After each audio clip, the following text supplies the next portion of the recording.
All right, welcome. So, you've got your Hungarian to a pretty solid B1 level, right? But you're ready to, push it up a notch, sound a bit more natural, a bit more fluent. Well, you have come to the right place. We're going to break down 4 key structures that are absolute game changers for your everyday conversations. Let's dive right in. So let me ask you something.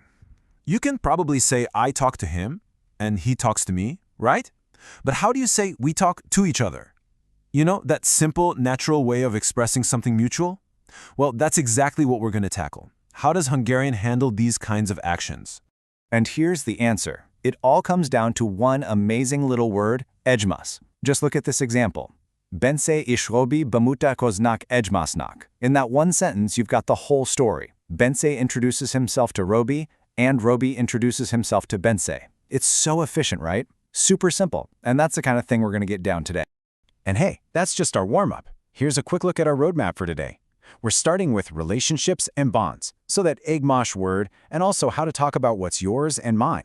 Then, we'll jump into must, can, and allowed. Super useful stuff. After that, we'll get into news and descriptions, which is all about reporting what you've heard. And to wrap it all up, we'll crack the code on asking questions inside a sentence with the little e particle. Sound good? Let's go. All right, first up, relationships and bonds. This section is all about the language we use to connect with people, who's doing what with whom, and of course, who owns what. Okay, so let's really nail this down. The key thing to remember about egymas is that it's all about reciprocal action. What does that mean? It means 2 or more people are doing something to or with each other. It's like a grammatical shortcut, a real time saver. Instead of saying 2 separate things, I help you, you help me, you just use egymas. And the cool part is, it takes case endings, just like any other pronoun. So you can have egymásnak for to each other or egymással for with each other. Pretty neat, huh? Okay, so we've got the whole each other thing down. But what about talking about our stuff? What's yours and what's mine? In Hungarian, this is all about suffixes, these little endings you stick on words. And trust me, getting these right, it's an absolute game changer for sounding like you know what you're doing. Just take a look at this table. The beautiful thing here is the pattern. It's super logical. On the left, you've got your regular pronouns, I, you, he, she, and so on. Now look at the middle column. If you own one thing, say one car, you get az automum, my car. Simple enough.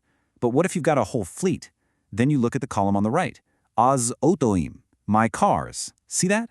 The real trick is just getting your eyes and ears used to these endings until they just click. Okay, now this is a pro tip, so listen up.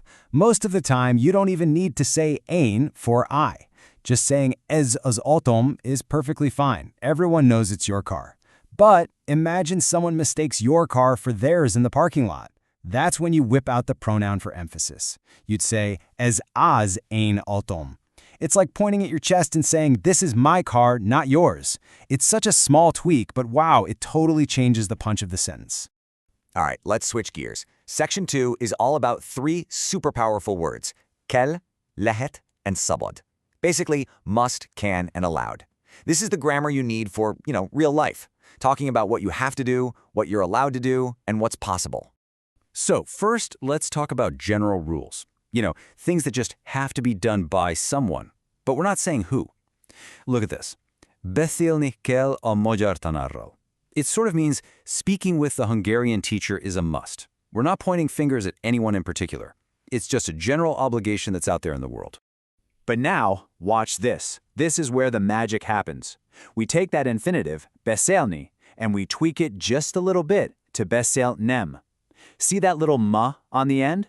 Boom. That little letter means I. So the sentence is no longer a general rule. It's now personal. I have to speak with the Hungarian teacher. We've just taken that floating obligation and attached it right to me. So how do you build this yourself? It's seriously as easy as a 3-step recipe. Step 1, you grab your obligation word, like kell. Step 2, you add your action, the verb you want to use, like beszélni. And the final, crucial step, you stick the right personal ending onto that verb to show who's responsible. For I, it's that which gives us beszélnem. And that's it. That's the whole formula. And you want to know the best part? This isn't just a one-trick pony. Once you learn this pattern for ikkel, you've basically unlocked a whole treasure chest of other useful words. Look at this list.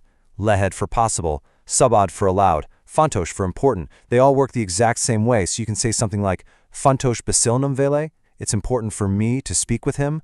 Learn one structure, get a half dozen for free. Can't beat that. Okay, Section 3. Let's talk about news and descriptions. We're leveling up now, moving beyond just our own sentences and into the world of reporting what other people say.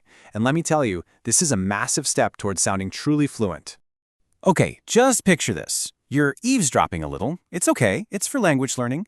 And you hear a grandmother talking about her grandson. And she says, directly, he was a very cute, smiley little boy.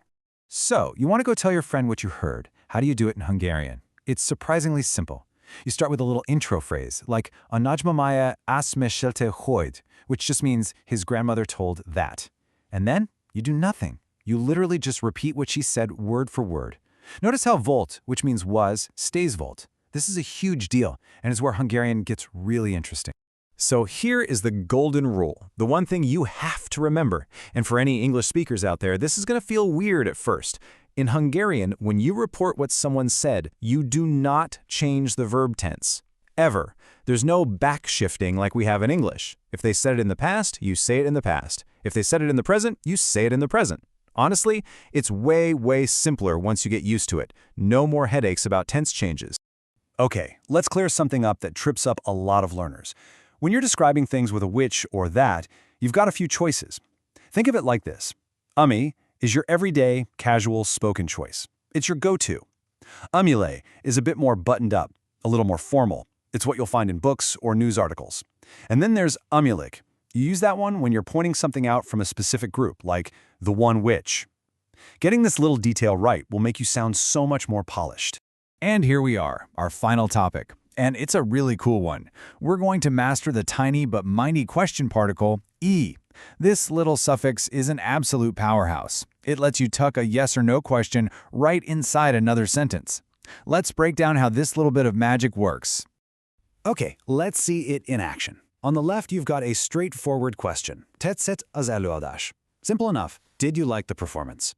Now, say you want to tell someone what was asked. You start with azt kérdezte hogy, which means he asked if. And then you take your verb, tetszett, and you just snap that little a particle right onto the end of it. So it becomes tetszett a. That's it. You've just reported the question. He asked if I liked the performance. And the placement rule? Oh, you're going to love this. It's always the same, no exceptions. That e particle bolts right onto the main verb, the word that's actually asking the question. So it could be the main conjugated verb, or if you have a helper verb like can or is it possible, it just latches right on there. You get these beautiful logical little chunks, like tudoke, if I can, or lehete, if it's possible. So simple and so consistent. And that's a wrap. Wow. From talking about what we do with each other, to talking about what we have to do, to reporting what other people have said, and even asking questions within questions. Seriously, congratulations. You've just broken down 4 incredibly useful B1+ level structures that are going to totally elevate your Hungarian. So I want to leave you with this thought. What we just went over, this isn't just boring grammar from a textbook, right? These are tools, real tools for real conversations. You now have the power to ask what someone said, to talk about what's important for you to do, to describe things more accurately. So the real question is, now that you have these new tools in your toolkit, what new conversation are you going to start in Hungarian?